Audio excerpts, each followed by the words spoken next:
আসসালামু আলাইকুম, আমন্ত্রণ জানাচ্ছি ফভ টিভি নিউজ আপডেটে। সঙ্গে আছি আমি ইমতিয়াজ আহমেদ। শুরুতেই সংবাদ শিরোনাম। হিন্দুরা দলে দলে যোগ দিচ্ছে জামাত ইসলামীতে। পিআর সহ 5 দফা দাবিতে জামাত, খেলাফত ও চরমনাইয়ের সারা দেশের যৌথ কর্মসূচি। মুজিব হাসিনা দুজনেই সেনা বিদেশী ছিলেন, ট্রাইব্যুনালে বললেন মাহমুদুর রহমান। নেপালের নতুন প্রধানমন্ত্রীর পদত্যাগ চায় জেনজি। সমগ্র বিশ্বের বিরুদ্ধে নেতানিয়াহুর যুদ্ধ ঘোষণা। এবার বিস্তারিত।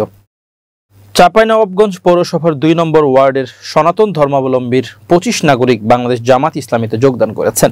রোববার বিকেলে চাঁপাইনবাবগঞ্জ জেলা জামাত অফিসে সাবেক সংসদ সদস্য মোহাম্মদ লতিফুর রহমানের হাতে তারা আনুষ্ঠানিকভাবে যোগদানপত্র জমা দেন। এ সময় শ্রী সুমন সাহার নেতৃত্বে উপস্থিত ছিলেন নতুন সদস্যরা। ন্যায়ভিত্তিক সমাজ গঠন এবং শান্তিপূর্ণ রাষ্ট্র প্রতিষ্ঠার প্রত্যাশায় জামাতের রাজনীতিতে অংশ নেন। যোগদানের সময় সাবেক এমপি মোহাম্মদ লতিফুর রহমান বলেন, আমাদের রাজনীতির নীতি, আদর্শ ও ন্যায়ের ভিত্তিতে পরিচালিত হয়। আজকের এই সিদ্ধান্ত প্রমাণ করে মানুষ আদর্শ ভিত্তিক রাজনীতির প্রতি আস্থা রাখে।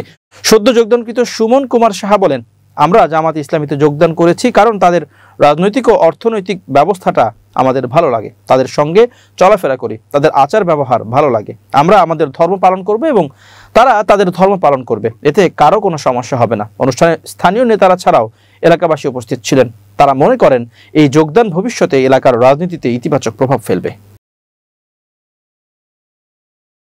বাংলাদেশের জুলাই সনদের বাস্তবায়ন সহ 5 দফা দাবিতে জামাত, ইসলামী আন্দোলন ও বাংলাদেশ খেলাফত মজলিস সহ ধর্মভিত্তিক কয়েকটি দল যুগপৎ আন্দোলনের কর্মসূচি নিয়ে মাঠে নামছে। এই দলগুলো 18 সেপ্টেম্বর থেকে বিক্ষোভের অভিন্ন কর্মসূচি শুরুর ঘোষণা দিয়েছে। তাদের যুগপৎ আন্দোলনের কর্মসূচি অভিন্ন, কিন্তু তারা সেই কর্মসূচি ঘোষণা করেছে পৃথক সংবাদ সম্মেলন করে। বাংলাদেশ খেলাফত মজলিস রোববার সংবাদ সম্মেলন করে যুগপৎ আন্দোলনের শরিক হিসেবে কর্মসূচি ঘোষণা করেছে। দলটির ঘোষিত কর্মসূচি অনুযায়ী তারা 18 সেপ্টেম্বর ঢাকায় বিক্ষোভ মিছিল করবে। পরদিন 19 সেপ্টেম্বর বিক্ষোভ মিছিল করবে বিভাগীয় শহরগুলোতে, আর জেলা উপজেলায় তারা বিক্ষোভ মিছিল করবে 26 সেপ্টেম্বর। বিক্ষোভের অভিন্ন কর্মসূচি ঘোষণা করেছে জামাত ইসলামী ও ইসলামী আন্দোলনের নেতারা। জামাত ইসলামের সেক্রেটারি জেনারেল মিয়া গোলাম পরোয়ার গণমাধ্যমে বলেছেন, সংস্কার ও জুলাই সনদ বাস্তবায়ন না করে নির্বাচন করলে পুরনো স্বৈরাচারী ব্যবস্থায় ফিরে আসবে। সে কারণে আমরা বাস্তবায়নের দাবি নিয়ে যুগপৎ আন্দোলনের কর্মসূচি নিচ্ছি। সরকার ও নির্বাচন কমিশন যখন আগামী বছরের ফেব্রুয়ারির প্রথমার্ধে জাতীয় নির্বাচনের প্রস্তুতি নেওয়ার কথা বলছে, এমন এক প্রেক্ষাপটে জামাত ও ইসলামী আন্দোলন সহ ধর্মভিত্তিক কয়েকটি দল যুগপৎ কর্মসূচি নিয়ে মাঠে নামছে। প্রশ্ন উঠছে, এই দলগুলো এখন কেন রাজপথে নামছে? তারা বিএনপির উপর চাপ তৈরি করতে চাইছে কিনা, এ প্রশ্নে চলেছে আলোচনা। তাদের এই কর্মসূচি নেওয়ার বিষয়কে সন্দেহের চোখে দেখছে বিএনপি। দলটির একাধিক নেতা গণমাধ্যমে বলেছেন, সংস্কার বা জুলাই সনদ নিয়ে জাতীয় ঐক্যমত্য কমিশনে আলোচনা চলছে, কিন্তু আলোচনার টেবিল থেকে বিষয়টিকে রাজপথে আনা হচ্ছে, যা নির্বাচন প্রশ্নে অনিশ্চয়তা বাড়াতে পারে। যদিও জামাত, ইসলামী আন্দোলন বা খেলাফত মজলিসের নেতারা এসব বক্তব্য মানতে রাজি নন। তাদের বক্তব্য হচ্ছে, সংস্কার বা জুলাই সনদ বাস্তবায়ন করা না হলে নির্বাচনের পরে তা বাস্তবায়ন করা হবে কিনা সেই সন্দেহ তাদের রয়েছে। সেজন্য জুলাই সনদের আইনি ভিত্তি দিয়ে নির্বাচনের আগেই এর বাস্তবায়ন চাইছেন তারা, এবং সমাধান না হওয়ায় তারা রাজপথে নামছেন। গত বছর জুলাই গণ অভ্যুত্থানে শেখ হাসিনার শাসনের পতনের পর সংবিধান সহ বিভিন্ন ক্ষেত্রে সংস্কারের দাবি সামনে আসে। অন্তর্বর্তী সরকার বিভিন্ন ক্ষেত্রে সংস্কারের প্রস্তাব তৈরির জন্য 14টি কমিশন গঠন করে। এসব কমিশনের প্রস্তাব বা সুপারিশ নিয়ে রাজনৈতিক দলগুলোর মধ্যে ঐক্যমত্য তৈরির জন্য আরেকটি কমিশন গঠন করা হয়। সেই জাতীয় ঐক্যমত্য কমিশন দলগুলোর সঙ্গে দফায় দফায় বৈঠক করছে। সংস্কারের বিভিন্ন বিষয়গুলো দলগুলোর একমত হওয়ার কথা বলা হচ্ছে, কিন্তু সংবিধান সংস্কারের মূল কিছু বিষয়ে এবং জুলাই সনদ বাস্তবায়নের প্রশ্নে বিএনপি সহ এর মিত্র কিছু দল এবং জামাত সহ ধর্মভিত্তিক দলগুলো বিপরীতমুখী অবস্থান নিয়েছে। জাতীয় ঐক্যমত্য কমিশন গত 2 মাসে কয়েক দফা সময় দিয়েও জুলাই সনদ এর বাস্তবায়ন পদ্ধতি চূড়ান্ত করতে পারেনি, কারণ বিএনপি চাইছে ভোটের পরে নির্বাচিত সংসদ তা বাস্তবায়ন করবে, আর জামাত সহ যুগপৎ আন্দোলনে নামা দলগুলো নির্বাচনের আগেই সনদের আইনি ভিত্তি ও বাস্তবায়ন চাইছে। এর মধ্যে ফেব্রুয়ারিতে রোজার আগে নির্বাচন করার বিষয় রয়েছে। ক্ষমতাচ্যুত প্রধানমন্ত্রী শেখ হাসিনা পারিবারিকভাবে সেনা বিদ্বেষী ছিলেন। তিনি ও তার পিতা শেখ মুজিবুর রহমান দুজনেই সেনা বিদ্বেষী ছিলেন। সোমবার 15 সেপ্টেম্বর জুলাই আগস্ট মাসে সংগঠিত মানবতা বিরোধী অপরাধের মামলায় শেখ হাসিনা সহ 3 জনের বিরুদ্ধে আন্তর্জাতিক অপরাধ ট্রাইব্যুনালে সাক্ষ্য প্রদানকালে এসব কথা বলেন দৈনিক আমার দেশ পত্রিকার সম্পাদক মাহমুদুর রহমান।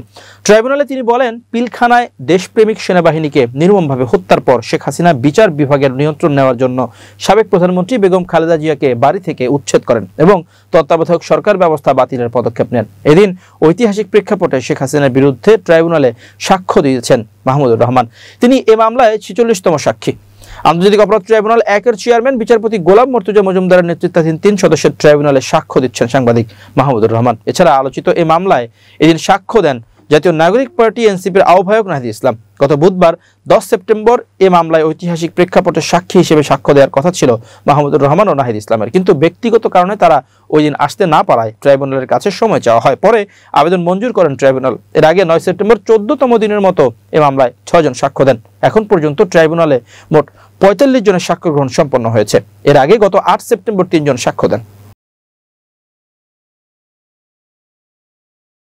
ঢাকা মেডিকেল কলেজ ঢামেক হাসপাতাল থেকে ছাড়পত্র দেওয়া হয়েছে গণ অধিকার পরিষদের সভাপতি ডাকসুর সাবেক ভিপি নুরুল হক নূরকে। সোমবার বিকেলে হাসপাতালে ভিআইপি কেবিন থেকে তাকে ছাড়পত্র দেওয়া হয়। বিষয়টি নিশ্চিত করেছেন ঢামেক হাসপাতালের পরিচালক ব্রিগেডিয়ার জেনারেল আসাদুজ্জামান। ঢামেক হাসপাতাল থেকে অ্যাম্বুলেন্সে করে বিকেলে নিজ বাসার দিকে রওনা করেন নুরুল হক নূর। গণ অধিকার পরিষদের সাধারণ সম্পাদক রাশেদ খান আমার দেশকে বলেন, আপাতত বাসায় গেলেও অন্য একটি হাসপাতালে ভিপি নূরের নাকের অপারেশন হবে। সিঙ্গাপুরের চিকিৎসার বিষয়টি প্রক্রিয়াধীন বলে এক প্রশ্নের জবাবে জানান তিনি। দেশে অন্য শারীরিক সমস্যাগুলো চিকিৎসা হবে বলে জানান তিনি।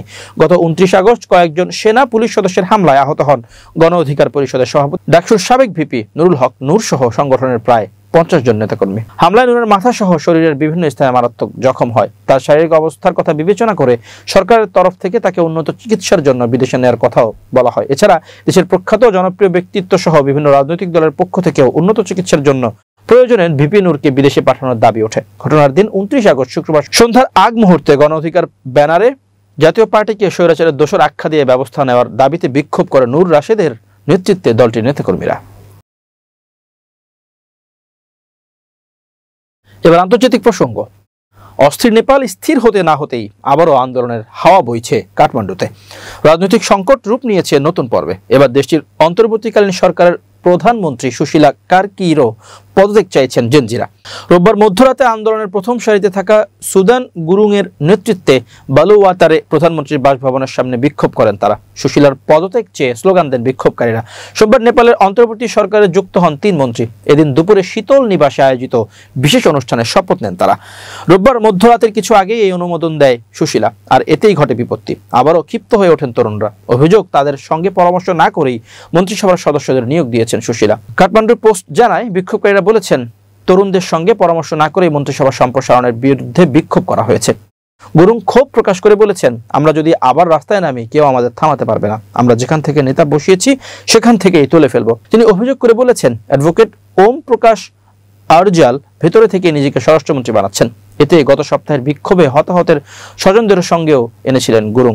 মন্ত্রণালয়ের সাবেক অর্থ সচিব রমেশ্বর খানালকে অর্থমন্ত্রী, আইনজীবী ও ওম প্রকাশ আরজালকে স্বরাষ্ট্রমন্ত্রী এবং নেপাল বিদ্যুৎ কর্তৃপক্ষের সাবেক নির্বাহী পরিচালক কুলমান গিসিংকে জ্বালানি ও সেচ মন্ত্রী হিসেবে নিয়োগ দিয়েছেন নবনিযুক্ত প্রধানমন্ত্রী সুশীলা। রোববার তাদের নাম ঘোষণা করা হয়।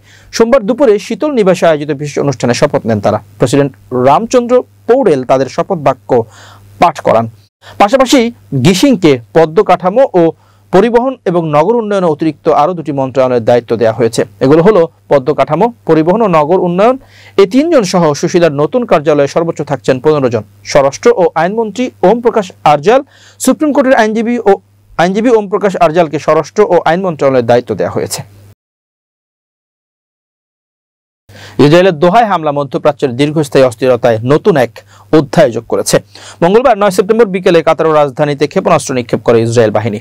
এই হামলা শুধু একটি রাজনৈতিক আলোচনার নস্যাৎ করেনি, বরং পুরো বিশ্বকে যে প্রকাশ্যে হুমকি দিয়েছে। ইসরায়েল 2 বছরেও কম সময়ে গাজায় হামলা চালিয়ে হত্যা করেছে 64,000-এর বেশি মানুষকে। এর মধ্যে অধিকাংশই নারী ও শিশু। আন্তর্জাতিক মহল এই হত্যাযজ্ঞকে ইতোমধ্যেই গণহত্যা হিসেবে আখ্যা দিয়েছে। তবে দোহায় ক্ষেপণাস্ত্র হামলা একে নতুন মাত্রা নিয়ে গেছে। এবার আঘাত হানা হয়েছে দখলকৃত ফিলিস্তিন ভূখণ্ডে নয়, বরং একটি স্বাধীন ও সার্বভৌম রাষ্ট্রের ভিতরে। যুদ্ধবিরতি বনাম ইসরায়েলের নীতি, ইসরায়েলের ইতিহাস বিশ্লেষণ করলে বোঝা যায় যুদ্ধবিরতির ধারণা তাদের রাষ্ট্রীয় নীতির সঙ্গে যায় না। যুক্তরাষ্ট্রের মতো ঘনিষ্ঠ মিত্র যখন যুদ্ধবিরতির প্রস্তাব দেয় তখনও তেল আবিব তাতে কান দেয় না, কারণ ইসরায়েল রাষ্ট্র টিকে আছে দখল, নিপীড়ন এবং ফিলিস্তিনিদের নিশ্চিহ্ন করার নীতির উপর। ফলে দোহায় হামলা শুধু কাতার নয়, পুরো অঞ্চলের নিরাপত্তাকে প্রশ্নবিদ্ধ করেছে। এতদিন ইসরায়েলকে দুর্বৃত্ত রাষ্ট্র বলা হলেও এখন অনেকেই বুঝতে শুরু করেছে এই রাষ্ট্র কূটনৈতিক শিষ্টাচার বা আন্তর্জাতিক আইন মানতে মোটেই বাধ্য নয়। পশ্চিমাদের অস্বাভাবিক প্রতিক্রিয়া। দোহা হামলার পর প্রথমবারের মতো ব্রিটেন, ফ্রান্স এমনকি ভারতও প্রকাশ্যে নিন্দা জানিয়েছে। গাজার গণহত্যায় নীরব থাকা এ দেশগুলো হঠাৎই মুখ খুলল। প্রশ্ন জাগে, গাজায় হাজারো নারী শিশুর মৃত্যুর চেয়ে কাতারের একটি ক্ষেপণাস্ত্র হামলা কি তাদের কাছে নৈতিকভাবে বেশি ভয়াবহ, নাকি তারা এবার টের পাচ্ছে ইসরায়েলের আগ্রাসন তাদের নিরাপত্তাকেও হুমকির মুখে ফেলতে পারে? এখানেই আন্তর্জাতিক রাজনীতির ভণ্ডামি প্রকট হয়ে ওঠে।